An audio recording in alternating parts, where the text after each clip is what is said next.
My cousin May and I had a close friendship as children.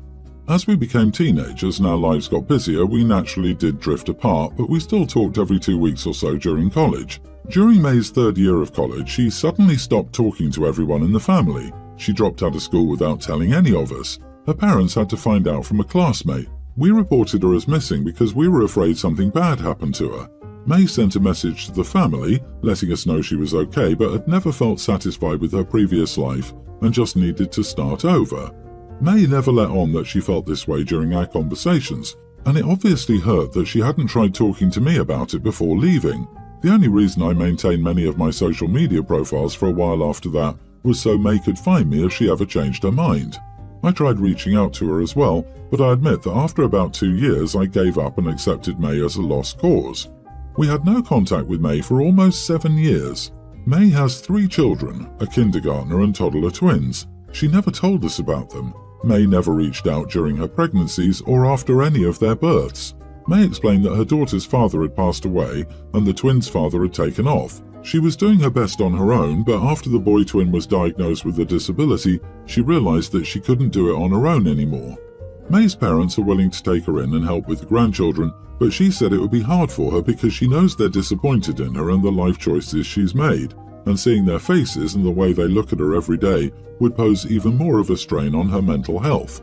May asked to move in with me, saying that she knows I understand what it's like to be a mother because of my own toddler son and brought up our childhood friendship with each other.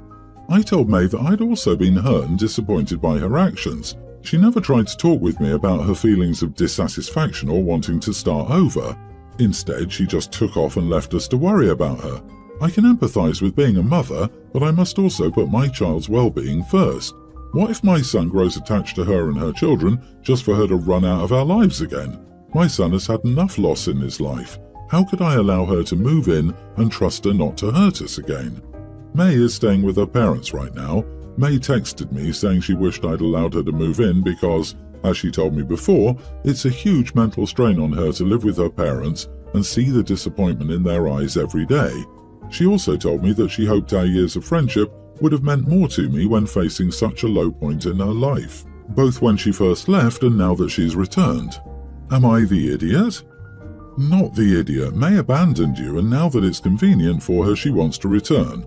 Let's be clear, not because she wanted to be with you, but because she wanted to be apart from her parents and she needs help with her kids. Please don't get emotionally sucked into this. You did nothing wrong, and you and your kid should not have to disadvantage yourself to have 4 more people moving in with you, especially if she has a home. OP, you're still hurt by May's behaviour. You tried to reach out for 2 years. What did your friendship mean to her then? Please continue to keep your distance. How will May financially support herself and the kids? You're still going to be used financially and feel that way. I think May isn't being completely honest with you. Is there any proof her baby daddy actually died? Given her history of running away and cutting people off, there's a chance she might be lying. It is a manipulation tactic. She appears more pitiful and helpless as a widow. If you and her family think that she's a widow, then no one will be bothering her to go to court and get some child support either. Ask her if she's getting the death benefits for her child if you're in the US. Ask her in front of her parents. I wouldn't be surprised if she bailed on both men and didn't want them to have any custody or say in raising her children. So many red flags and warning lights. Do not let this prodigal cousin move in and take over your life. When May has another opportunity, love her, she will probably disappear again and dump her kids on you. 100% this. I think it makes sense for the OP to be skeptical of May's story, given that cutting off family for 7 years without warning is something you'd expect from someone with an abusive spouse. Maybe May is running away from him, but she has her parents' support.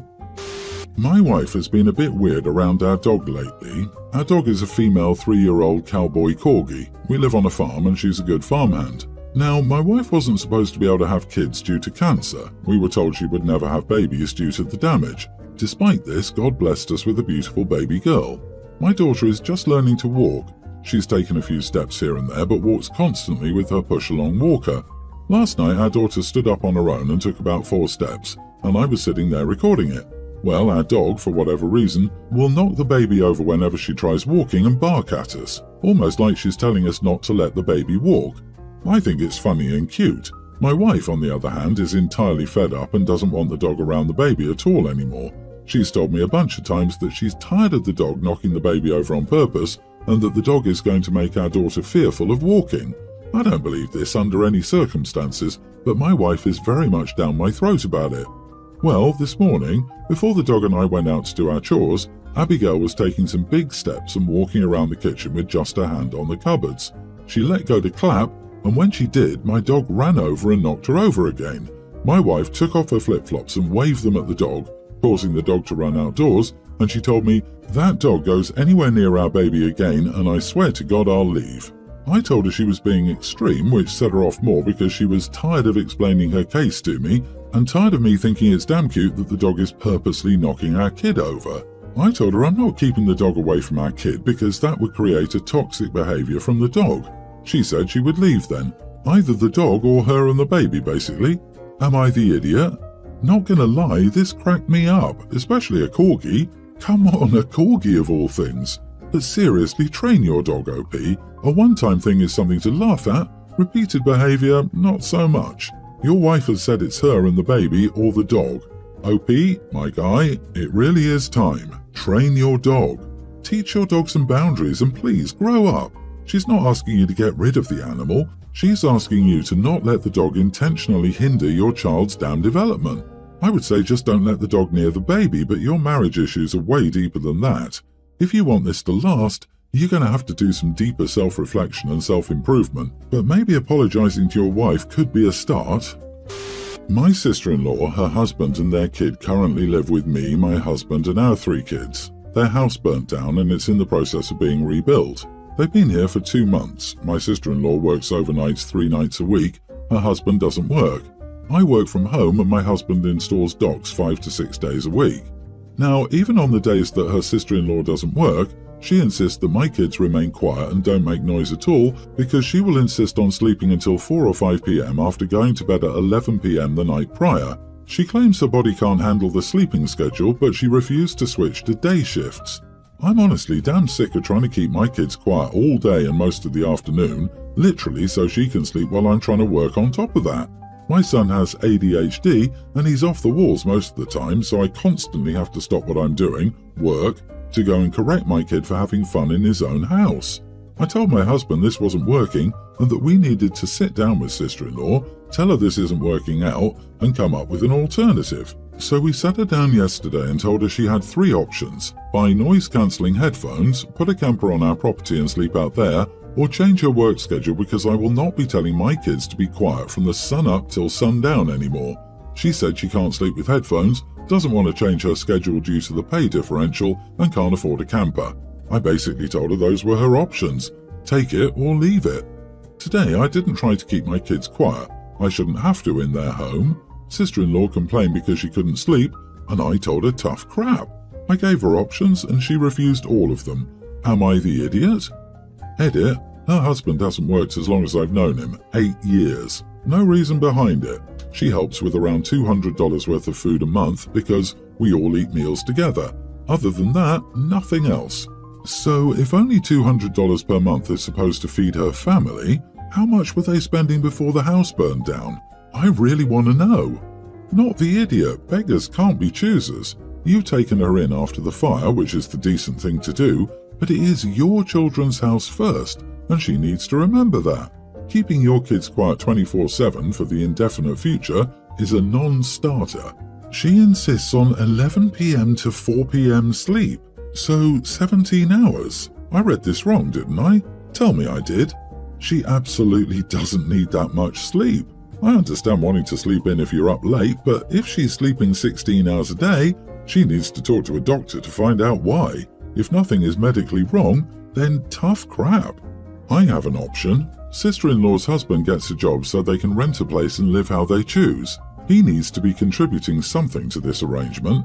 OP should not have the massive inconvenience of housing another family, working a full-time job, and being a caregiver to her children. At the same time, she does it when there's a freeloading adult in her house who needs to earn his keep. I love this option, but I don't understand why sister-in-law is living there in the first place. Most insurance policies provide money for alternate accommodations while the house is being repaired after a fire. Check the policy for loss of use. I was looking for this comment. Dollars to donut, she's pocketing the cash and mooching off OP. Her husband doesn't work. What does he do all day? These people sound like scammers taking advantage of OP. Free daycare for their kid, free rent, and the insurance gives them a nice monthly stipend. My nephew, toddler, just graduated from preschool and they had preschool graduation. After, all the children came to my sister's 37 house for a party since they might not see each other again and would attend different elementary schools. Our cousin, 35 male, came to the graduation and complained throughout the ceremony that it was stupid and that the kids shouldn't get to have a preschool graduation because he never got one. The kids also got recognized for learning to read, which upset him, and he said loudly, "I know how to read too, these kids are nothing special."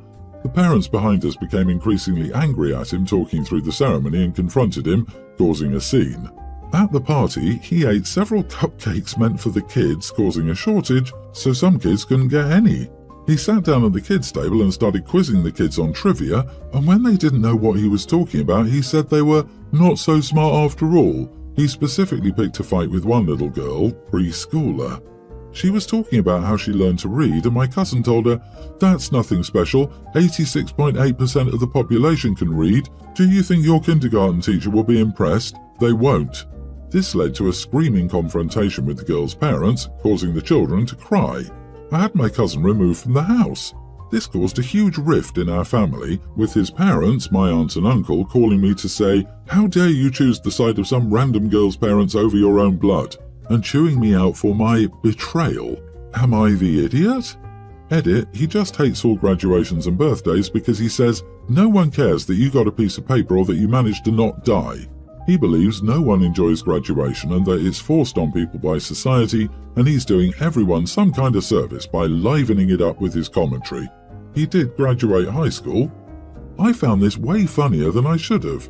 He's like a scene from a crap Adam Sandler movie. Not the idiot, and it's not difficult to see why he behaves like this when his parents will not only sit back and do nothing while he's acting this way, but actually stand up for his crappy behavior when someone stops it.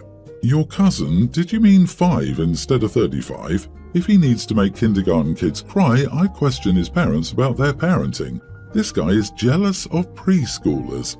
How insecure must someone be to be threatened by small children? Your aunt and uncle are also an embarrassment because they should have been the ones to drag him out.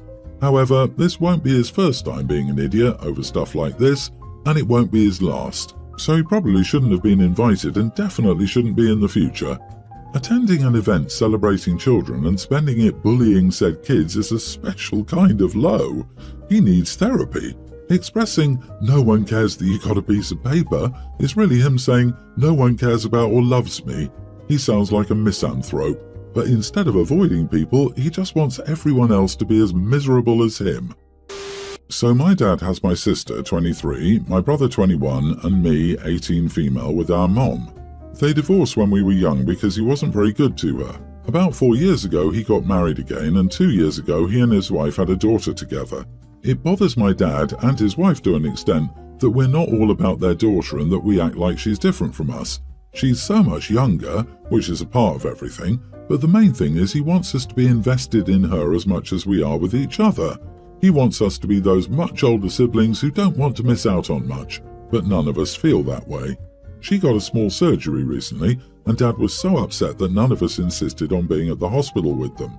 It wasn't a serious surgery at all, and she was home the same day, but it weighed on Dad that none of us were like, "Out of my way, we need to be there."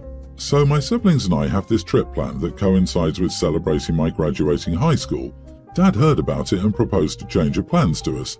He wanted to pay for all of us, the 3 of us, Dad, his wife and their daughter, to go to Disney or Universal for a week so that we could spend time with our half-sister as well and have sibling time with all actual siblings, not just us older 3.